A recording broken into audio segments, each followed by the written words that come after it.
بسم اللہ الرحمن الرحیم۔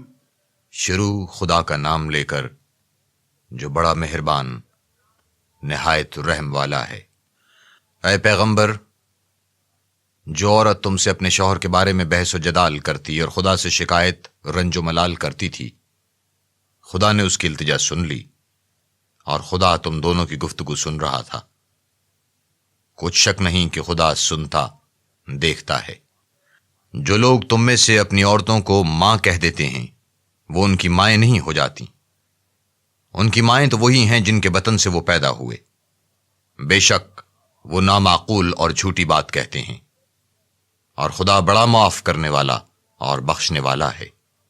اور جو لوگ اپنی بیویوں کو ماں کہہ بیٹھیں پھر اپنے قول سے رجوع کر لیں تو ان کو ہم بستر ہونے سے پہلے ایک غلام آزاد کرنا ضرور ہے۔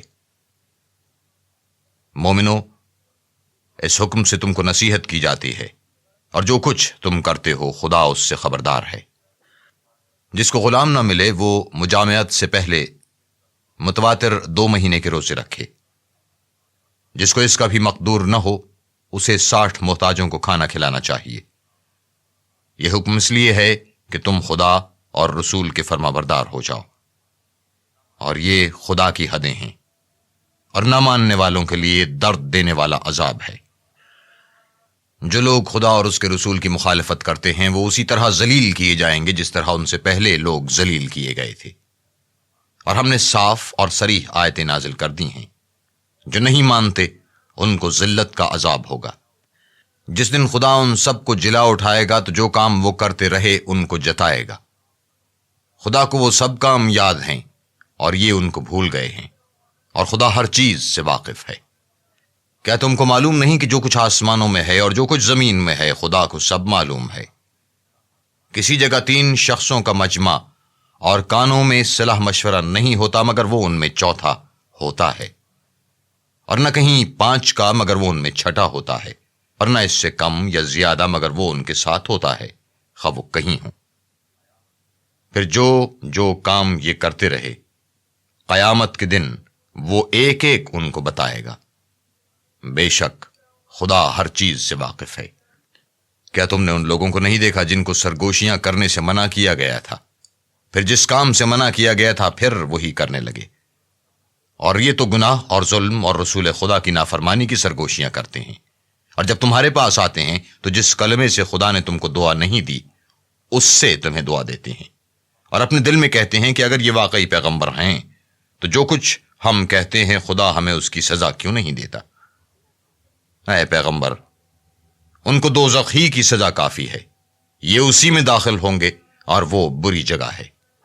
مومنو، جب تم آپس میں سرگوشیاں کرنے لگو تو گناہ اور زیادتی اور پیغمبر کی نافرمانی کی باتیں نہ کرنا، بلکہ نیکوکاری اور پرہیزگاری کی باتیں کرنا، اور خدا سے جس کے سامنے جمع کیے جاؤ گے ڈرتے رہنا۔ کافروں کی سرگوشیاں تو شیطان کی حرکات سے ہیں جو اس لیے کی جاتی ہیں کہ مومن ان سے غمناک ہوں، مگر خدا کے حکم کے سوا ان سے انہیں کچھ نقصان نہیں پہنچ سکتا۔ تو مومنوں کو چاہیے کہ خدا ہی پر بھروسہ رکھیں۔ مومنو، جب تم سے کہا جائے کہ مجلس میں کھل کر بیٹھو تو کھل کر بیٹھا کرو، خدا تم کو کشادگی بخشے گا۔ اور جب کہا جائے کہ اٹھ کھڑے ہو تو اٹھ کھڑے ہوا کرو۔ جو لوگ تم میں سے ایمان لائے ہیں اور جن کو علم عطا کیا گیا ہے خدا ان کے درجے بلند کرے گا، اور خدا تمہارے سب کاموں سے واقف ہے۔ مومنو، جب تم پیغمبر کے کان میں کوئی بات کہو تو بات کہنے سے پہلے مساکین کو کچھ خیرات دے دیا کرو، یہ تمہارے لیے بہت بہتر اور پاکیزگی کی بات ہے۔ اور اگر خیرات تم کو میسر نہ آئے تو خدا بخشنے والا مہربان ہے۔ کیا تم اس سے کہ پیغمبر کے کان میں کوئی بات کہنے سے پہلے خیرات دیا کرو ڈر گئے؟ پھر جب تم نے ایسا نہ کیا اور خدا نے تمہیں معاف کر دیا تو نماز پڑھتے اور زکوٰۃ دیتے رہو، اور خدا اور اس کے رسول کی فرما برداری کرتے رہو، اور جو کچھ تم کرتے ہو خدا اس سے خبردار ہے۔ بھلا تم نے ان لوگوں کو نہیں دیکھا جو ایسوں سے دوستی کرتے ہیں جن پر خدا کا غضب ہوا؟ وہ نہ تم میں ہیں نہ ان میں، اور جان بوجھ کر جھوٹی باتوں پر قسمیں کھاتے ہیں۔ خدا نے ان کے لیے سخت عذاب تیار کر رکھا ہے، یہ جو کچھ کرتے ہیں یقیناً برا ہے۔ انہوں نے اپنی قسموں کو ڈھال بنا لیا اور لوگوں کو خدا کے رستے سے روک دیا ہے، سو ان کے لیے ذلت کا عذاب ہے۔ خدا کے عذاب کے سامنے نہ تو ان کا مال ہی کچھ کام آئے گا اور نہ اولاد ہی کچھ فائدہ دے گی۔ یہ لوگ اہل دوزخ ہیں، اس میں ہمیشہ جلتے رہیں گے۔ جس دن خدا ان سب کو جلا اٹھائے گا تو جس طرح تمہارے سامنے قسمیں کھاتے ہیں اسی طرح خدا کے سامنے قسمیں کھائیں گے، اور خیال کریں گے کہ ایسا کرنے سے کام لے نکلے ہیں۔ دیکھو یہ جھوٹے اور برسر غلط ہیں۔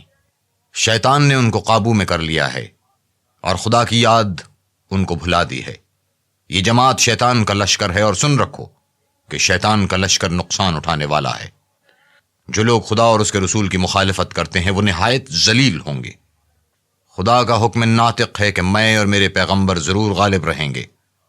بے شک خدا زوراور اور زبردست ہے۔ جو لوگ خدا پر اور روز قیامت پر ایمان رکھتے ہیں تم ان کو خدا اور اس کے رسول کے دشمنوں سے دوستی کرتے ہوئے نہ دیکھو گے، خواہ وہ ان کے باپ یا بیٹے یا بھائی یا خاندان ہی کے لوگ ہوں۔ یہ وہ لوگ ہیں جن کے دلوں میں خدا نے ایمان پتھر پر لکیر کی طرح تحریر کر دیا ہے اور فیض غیبی سے ان کی مدد کی ہے، اور وہ ان کو بہشتوں میں جن کے تلے نہریں بہہ رہی ہیں داخل کرے گا۔ ہمیشہ ان میں رہیں گے۔ خدا ان سے خوش اور وہ خدا سے خوش۔ یہی گروہ خدا کا لشکر ہے، اور سن رکھو کہ خدا ہی کا لشکر مراد حاصل کرنے والا ہے۔